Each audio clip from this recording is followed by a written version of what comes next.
2026년 3월 11일 수요일 아침을 여는 생명의 큐티 시간입니다.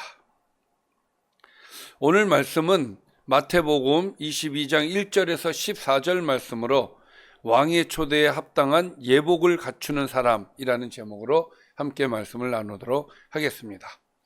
자, 오늘 말씀 들어가기에 앞서서 어제 말씀 먼저 간단하게 보겠습니다. 어제는 포도원 농부의 비유를 예수님께서 말씀해 주셨습니다. 그 비유를 통해 하나님께서 맡기신 사명을 잊고 욕망에 빠진 이스라엘 지도자들의 모습을 말씀해 주셨죠. 농부들은 주인이 보낸 종들을 핍박하고 결국 아들까지 죽이며 포도원을 자기 것으로 만들려고 했습니다. 예수님은 버린 돌이 머릿돌이 된다는 말씀을 통해 자신이 하나님의 구원의 중심이심을 선포하셨습니다. 또 하나님의 나라는 사명을 망각한 자들에게서 빼앗아 열매 맺는 백성에게 주어질 것이라고 선언하셨습니다. 자, 그리고 오늘 말씀입니다. 오늘도 천국에 대한 말씀입니다. 자, 예수께서 다시 비유로 대답하여 이르시되 천국은 마치, 참 익숙하죠? 주님께서 이 천국은 마치라는 표현을 자주 쓰셨어요. 오늘 이 비유의 말씀, 천국에 대한 말씀은 9번째 말씀입니다. 자, 그러면 천국을 어떻게 비유로 말씀하시는지 보겠습니다. 자기 아들을 위하여 혼인잔치를 베푼 어떤 임금과 같다라고 되어 있습니다. 자, 임금은 우리 하나님을 말하는 것이겠죠. 혼인잔치는 하나님의 나라의 구원을 이야기를 하는 겁니다. 그리고 여기서 아들은 누구겠습니까? 예수 그리스도를 얘기하겠죠. 3절, 그 종들을 보내어 그 청한 사람들을 혼인잔치에 오라 하였더니, 자, 여기서 그 종들은 누굴까요? 선지자들입니다.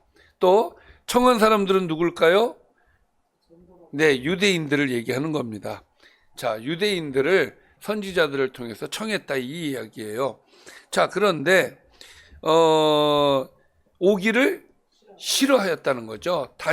그래서 다시 다른 종들을 보내며 이르되 청한 사람에게 이르기를 내가 오찬을 준비하되 나의 소와 살찐 짐승을 잡고 모든 것을 갖추었으니 혼인잔치에 오소서. 자, 충분한 잔치를 준비한 다음에 오라고 청했다는 것이죠.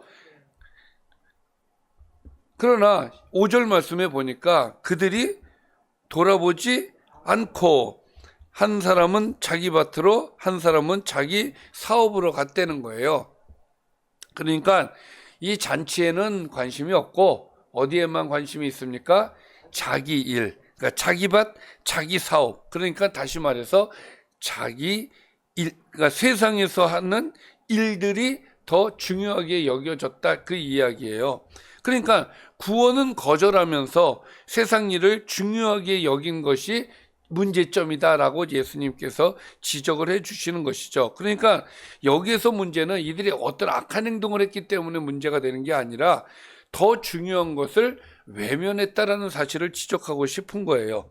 여러분, 신앙에서 가장 위험한 것은 악이 아니라 무관심입니다. 천국에 대한 무관심이에요. 자, 그래서 그 남은 자들은 종들을 잡아 모욕하고 죽이니, 여기에서 종들은 누구라고 얘기했죠? 선지자들이란 말이에요. 뭐 이사야 선지자, 예레미야 선지자, 스가랴 선지자 등 이런 선지자들을 이야기하는 것이고, 그 선지자들을 박해하고 죽인 일들이, 이건 구약의 역사예요. 구약의 역사를 예수님이 말씀하시는 거예요. 자, 이렇게 하다 보니, 자, 임금님이 어떻습니까? 화가 나셨어요. 그래서 7절에 보니까 임금이 노하여 군대를 보내어 그 살인한 자들을 진멸하고 그 동네를 불사르고, 무슨 얘기냐? 심판하신다는 얘기예요. 천국을 거부한 사람들을 하나님께서 심판하신다, 그 이야기를 지금 하고 계시는 겁니다. 예수님은 하나님의 초대를 거절한 결과가 심판이다, 이 얘기를 지금 하시는 거고요. 자, 그래서 이에 종들에게 이르되 혼인잔치는 준비되었으나 청한 사람들은 합당하지 아니하니, 자, 이 청한 사람들이 누구라 그랬죠? 유대인들이에요. 근데 합당하지 않답니다. 왜? 거부를 했기 때문에. 그래서 이렇게 이야기합니다. 네 거리 길에 가서 사람들을 만나는 대로 혼인잔치에 청하여 오라. 자, 여기에서 네 거리 길이라고 하는 것은 도시 밖길을 얘기하는 거예요. 그러니까 사회 밖 사람들, 다시 말해서 구체적으로 얘기하면 이방인들, 죄인들, 사회적 주변인들을 이야기하는 것이죠. 자, 그런데 여기서 뭐라고 얘기하냐면은 초청의 기준을 이야기해요. 기준을 이야기하는데, 10절에 보니까 종들이 길에 나가 악한 자나 선한 자나 만나는 대로 모두 데려오니 혼인잔치에 손님들이 가득한지라. 그러니까 여기에서 초청의 기준을 얘기하는데 그 기준은 악한 자, 선한 자 이런 거 따지지 않고 신분 배경 따지지 않고 오직 공로, 은혜로 초청을 하셨다는 이야기예요.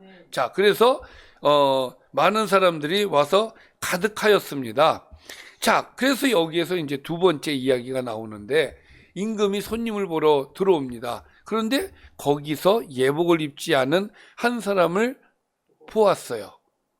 그리고 이 임금님이 화가 나셨어요. 이르되 친구여 어찌하여 예복을 입지 않고 여기 들어왔느냐 하니 그가 아무 말도 못했다는 거예요. 그리고 임금이 사원들에게 말하되 그 선발을 묶어 바깥 어두운 데에 내던지라. 거기서 슬피 울며 이를 갈게 되리라. 여러분, 이 말씀을 보면 뭔가 좀 의문점이 생기지 않습니까? 네. 아니, 예복을 안 입은 게 죄인가? 라는 생각이 들지 않습니까? 저도 이 생각을 오래전엔 했었어요. 자, 임금이 손님을 초대할 때는 보통 그 안에서 예복을 준다고 이야기를 해요. 그러니까 예복이 있음에도 불구하고 안 입은 거예요. 뭐 그렇게 생각하지 않더라도 왜 예수님께서는 이 예복에 대해서 중요하게 이야기를 하고 있을까? 그러니까 이 말은 뭐예요? 초청받은 사람들은 반드시 예복을 입어야 된다는 것을 지금 강조하고 있는 거란 말이에요. 예복을 입지 않으면은 아까 저 유대인들처럼 거절당하는 거예요. 그러면은 이 예복이 도대체 뭐길래 여기서 이렇게 얘기를 할까?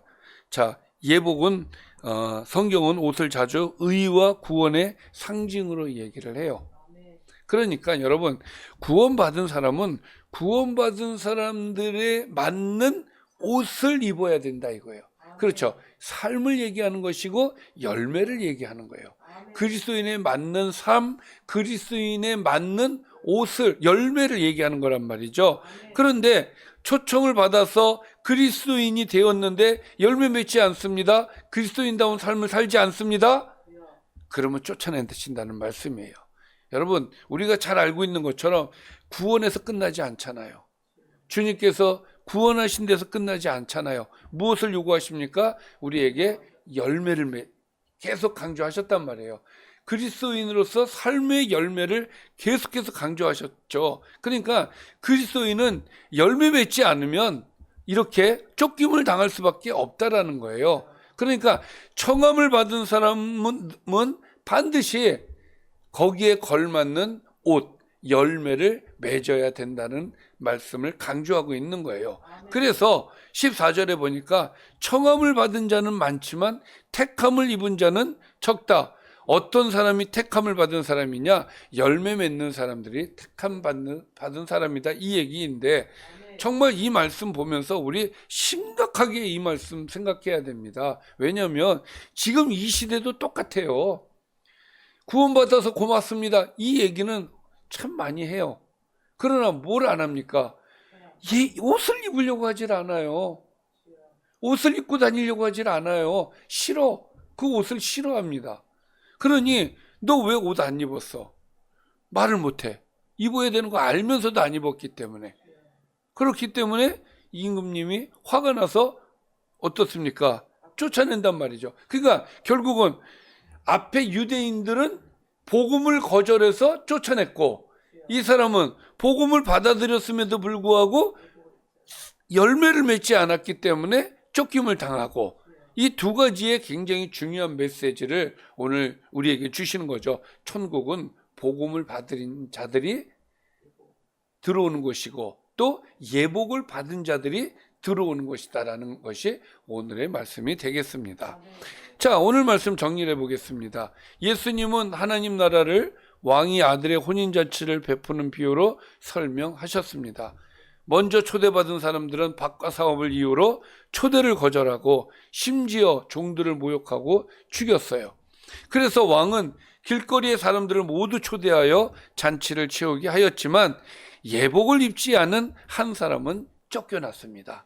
이 비유는 하나님 나라의 초대는 널리 주어지지만 그 초대에 합당하게 응답하는 사람은 많지 않다라는 것을 보여주는 비유인 것입니다. 여러분, 우리는 열매 맺는 그리스도인이 되어서 이와 같이 불이익을 당하는 일이 없도록 우리 최선을 다해서 열매 맺읍시다. 할렐루야.